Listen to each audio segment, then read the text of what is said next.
senadoras, hoje, nessa hora mesmo, faz 127 anos da proclamação da Lei Áurea.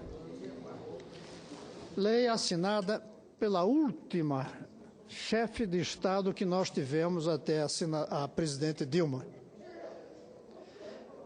127 anos depois, ainda não cumprimos o que o grande abolicionista daquele momento, Joaquim Nabuco, defendia, que era, além da proibição da venda da propriedade de seres humanos, a garantia de terra para os escravos adultos e escolas para os filhos e descendentes dos escravos, senadora Simone.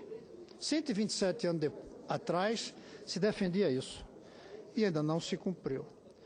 Precisamos esperar 127 anos para que a presidenta Dilma recentemente tenha falado na ideia de pátria educadora. Entretanto, nesses meses que nós vimos, desde que ela falou isso no dia 1º de janeiro, ao tomar posse no segundo mandato, nós não temos visto nenhum gesto que indique que o Brasil caminha para ser uma pátria educadora, e eu diria mais, temos visto sucessivos retrocessos, até mesmo no pouco que foi feito.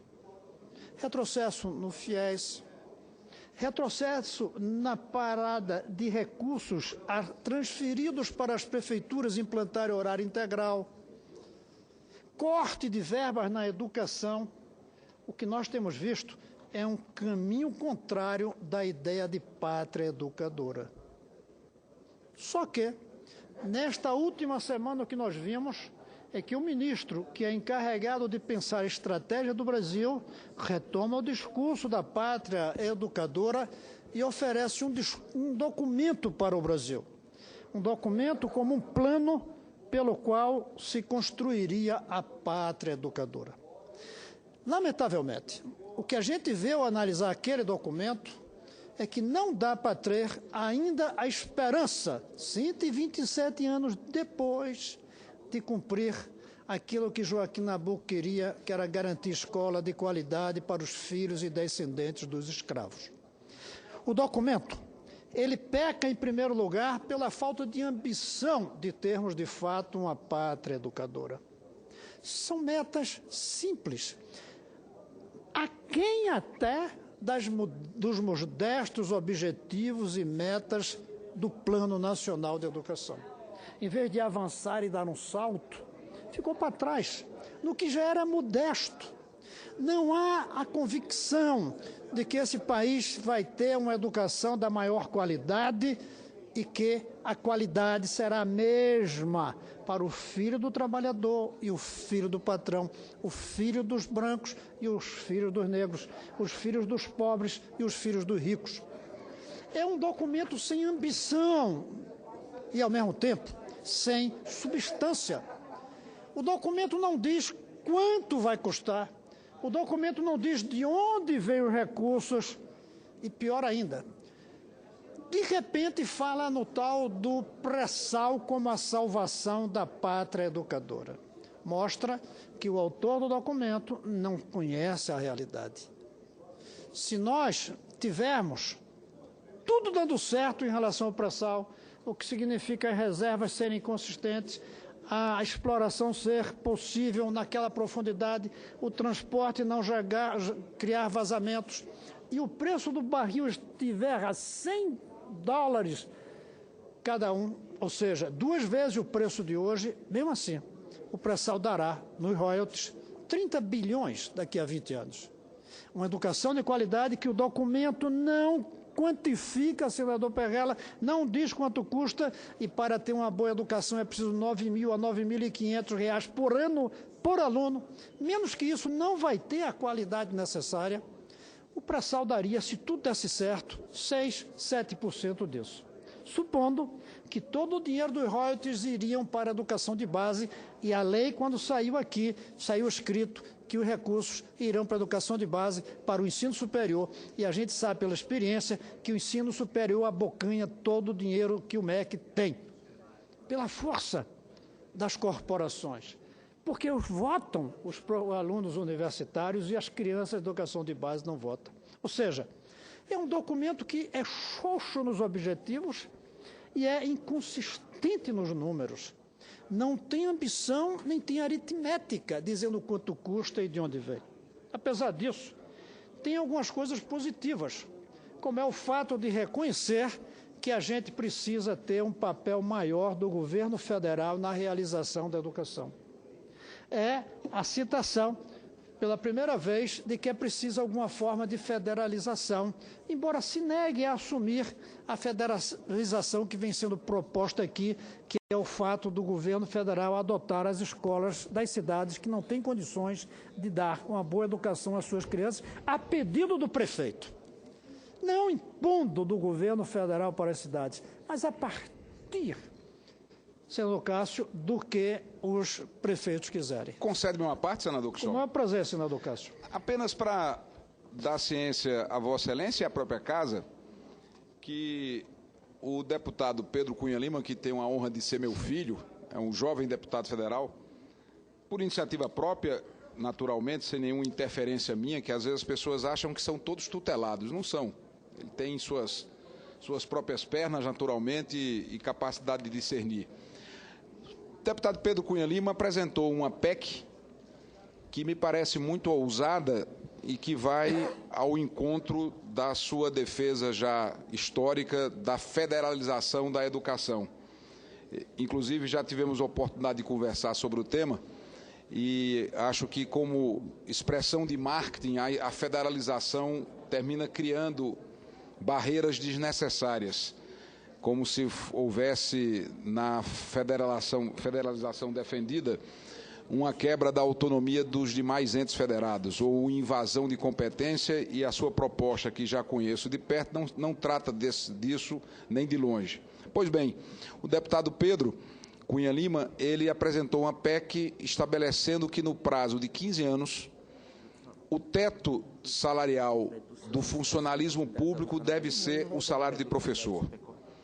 Então, a PEC dele tem o objetivo, nesse intervalo de 15 anos, o teto salarial do funcionalismo público passa a ser o salário do professor. Ou seja, nós estamos obrigados a resolver pelo menos esse aspecto crucial dos problemas da educação no Brasil com a via salarial. Me faz lembrar outro argumento que Vossa Excelência trouxe com muita inventividade, que se o analfabetismo fosse contagioso, a nossa elite já teria resolvido, com certeza, o problema do analfabetismo do Brasil. Imagina alguém que vai para Harvard, faz um doutorado, volta e, ao chegar ao Brasil, a terra-mãe se contagia com o analfabetismo. É claro que o problema já teria sido resolvido, como resolveram, por exemplo, a questão da poliomielite, entre outros. Então, a iniciativa tem esse espírito de fazer com que o salário do professor seja o teto do funcionalismo, e trago essa notícia, essa informação, à guisa de contribuição à sua linha de pensamento e à construção histórica que Vossa Excelência faz em defesa da educação brasileira.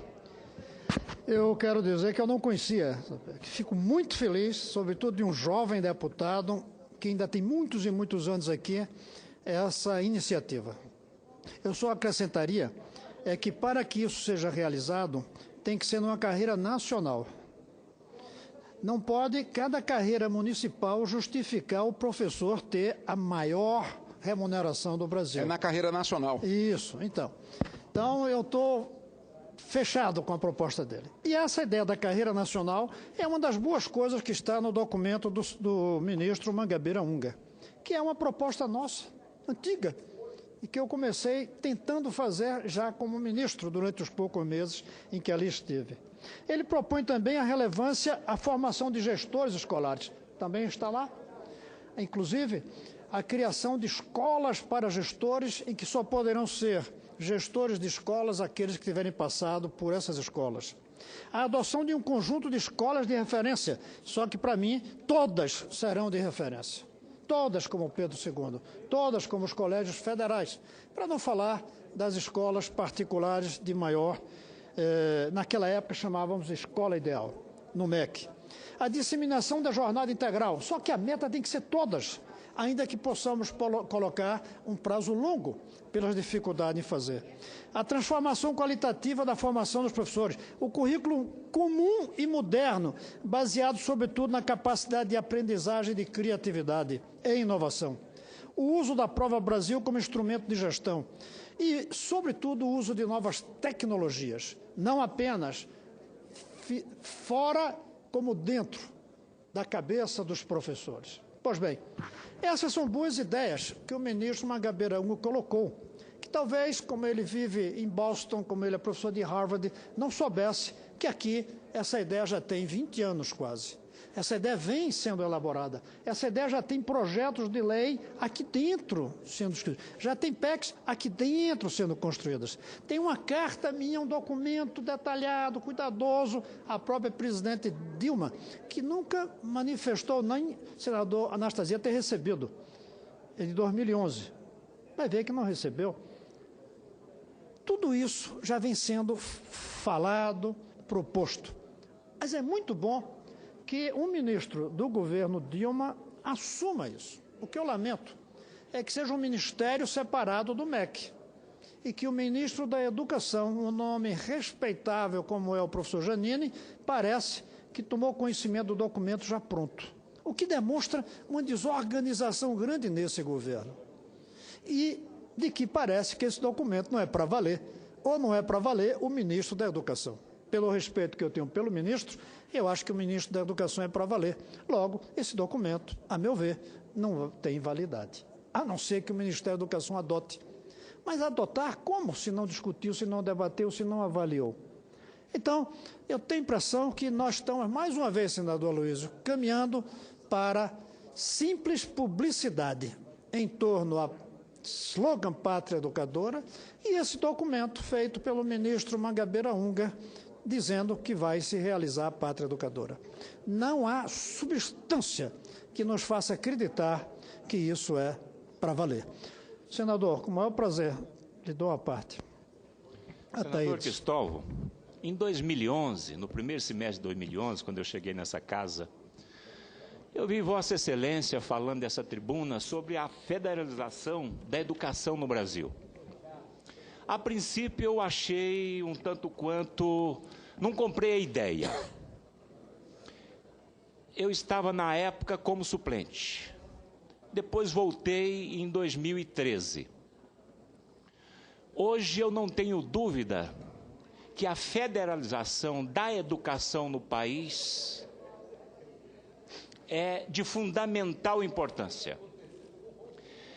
No meu querido estado do Tocantins, eu vejo um vereador, com todo o respeito que a gente tem pelo vereador, indicar uma diretora de escola.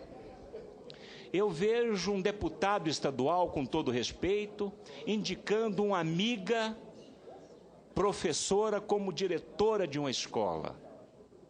E aí eu percebo que o sistema educacional no país está na contramão dos países desenvolvidos educacionalmente. Então, hoje eu comungo com Vossa Excelência a federalização da educação no Brasil.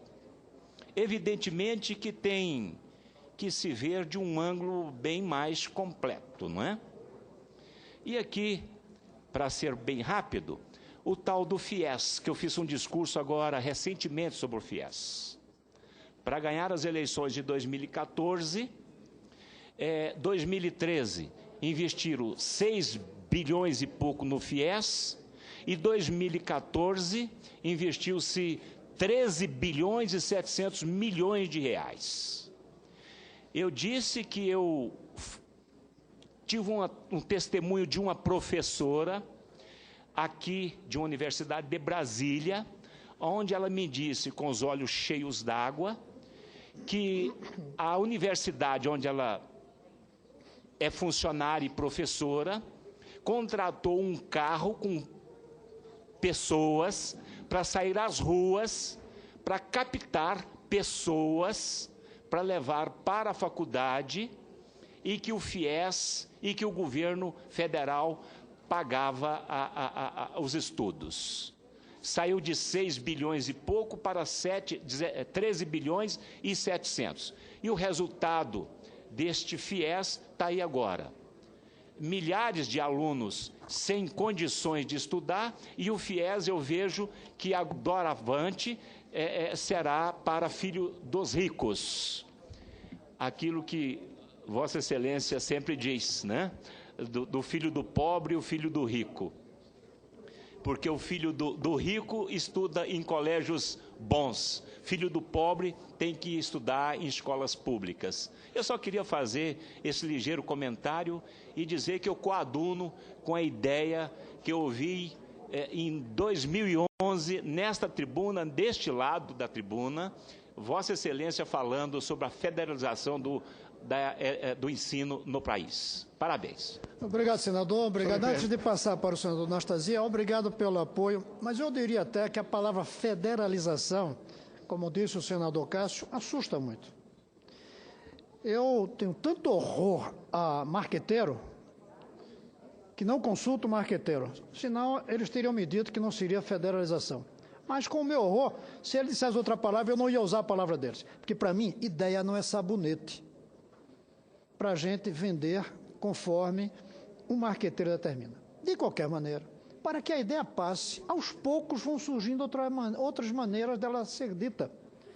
Por exemplo, tem se falado muito agora, em vez de federação, em adoção pelo governo federal das escolas das cidades que não podem pagar o custo que uma criança brasileira, só porque nasceu naquele município, o prefeito não tem dinheiro para pagar. Fico feliz que o senhor tenha agarrado até a palavra, mas mais importante é a ideia. A ideia de que criança, ao nascer no Brasil, ela é primeiro brasileira, federal.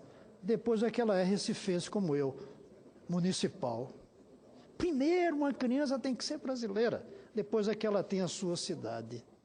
Tem que apagar esse negócio na testa da criança que é o CEP de onde ela vive e o CPF dos pais que a cuidam. Só tem um jeito de fazer isso. É a nação brasileira. Nacionalizar talvez seja melhor que federalizar. Não tem nenhum dos países que deram certo em que a educação não foi uma questão nacional. Agora, tem que ser com descentralização gerencial. E aí eu radicalizo. Nem prefeito tem que se meter na gestão da escola. É a escola que se faz gestora dela própria. Os pais, os professores, os alunos mais velhos. Então, eu sou radical na descentralização da gestão. Agora, o salário tem que ser nacional, porque os prefeitos não vão poder pagar um bom salário.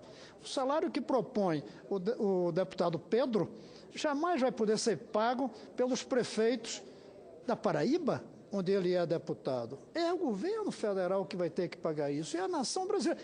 Como paga os professores universitários, como paga para os alunos com o ProUni das universidades, como paga com o dinheiro do FIES, tudo dinheiro federal. Agora, na hora da educação de base, tem que ser municipal? É porque criança não vota, é porque criança não dá voto, não elege, porque não é eleitoreiramente positivo investir na educação de base. Aí jogamos para os pobres prefeitos que estão aqui desesperados, que não conseguem pagar o piso salarial de menos de R$2.000 por mês. E não conseguem mesmo. Não adianta jogar pedra nos pobres prefeitos quando não pagam o piso. Aliás, tem governador que não pode pagar o piso. A gente baixa o piso para ficar à altura do prefeito, ou a gente traz o governo federal para ficar à altura do salário que o professor deve receber. Então, talvez a palavra federalização até não seja boa para o conjunto, embora, felizmente, para o senhor já é. Mas serviu como grande provocação até aqui. Senador Anastasia. Muito obrigado, eminente senador Gustavo Buarque. Eu queria também me solidarizar com o tema que Vossa Excelência aborda com a propriedade e inteligência, que lhes são peculiares, que é o tema da educação. E, naturalmente, a sua experiência lhe permite demonstrar a distinção da alocação de recursos per capita entre o ensino superior e o ensino básico, especialmente o ensino dos primeiros anos do ensino fundamental, que nós precisamos agregar mais ainda dedicação e recursos. E eu queria tão somente acrescer na consideração que Vossa Excelência faz, e eu faço, repito, de maneira muito clara, O grande desafio que nós temos nesse momento, a meu juízo, é exatamente a melhoria permanente da qualidade do ensino. E a qualidade se passa, como bem disse Vossa Excelência, pela melhoria das condições do professor. É aquele que dá aula. Eu sou professor, filho de professora, neto de professora, irmão de professoras, então conheço bem a realidade. E queria reafirmar que hoje o problema fundamental é a atratividade da carreira. Nós sabemos que a carreira perdeu por questões financeiras, mas também por outros temas, a atratividade que tinha no passado. Então nós precisamos devolver a função do magistério, não só o seu glamour, mas fundamentalmente as condições objetivas necessárias para que o magistério reocupe o imaginário positivo e que a qualidade do ensino seja uma realidade. Como Vossa Excelência bem conhece, ao governar meu estado, Minas Gerais, conseguimos colocar um estado que ainda tem muita desigualdade regional em primeiro lugar no IDEB no Brasil, o que foi um grande feito. Não o resultado do esforço do governo, mas substancialmente o esforço dos professores, dos alunos, da comunidade escolar. Eu queria, portanto, reiterar a relevância do tema, que de longe, Vossa Excelência tem razão, disparado. É a mais importante política pública que temos para discutir no Brasil. E também concordar com Vossa Excelência nossa preocupação com o novo plano, que o próprio ministro do Estado da Educação, um grande acadêmico, uma grande inteligência, o professor Renato Janine, aparentemente não tinha dele conhecimento, o que nos leva a duvidar um pouco de quais serão os próximos passos e da seriedade desse documento. O tema é fundamental e Vossa Excelência tem todas as condições para sempre continuar com essa bandeira e tendo nosso apoio, nosso trabalho e nosso empenho. Parabéns. Muito obrigado, senador. Eu concluo, senhor presidente, dizendo que aos 127 anos da abolição da escravatura do ponto de vista formal, que foi um imenso avanço, não vamos diminuir o avanço, como alguns tentam, nós ainda não completamos a abolição. E que a abolição só será completada no dia em que os filhos dos descendentes dos escravos, que são todos os pobres de hoje, for tão boa quanto a escola dos filhos daqueles que eram donos dos escravos no passado e que hoje estudam nas boas escolas particulares. Só aí poderemos dizer que a Lei Áurea foi completada. E isso nada indica que está sendo construído nos dias de hoje, apesar do belo nome, Pátria Educadora, que algum marqueteiro provavelmente inventou para a presidenta Dilma dar a impressão que seu segundo mandato seria diferente do primeiro na educação, embora, aparentemente, esteja sendo bem diferente na economia diante dos erros, equívocos que cometeu durante os seus primeiros anos. É isso, senhor presidente, e eu espero que esse tema da Pátria Educadora mereça mais debate aqui dentro dessa casa, inclusive para criticarmos quando for preciso e apoiarmos quando merecer. Muito obrigado, presidente.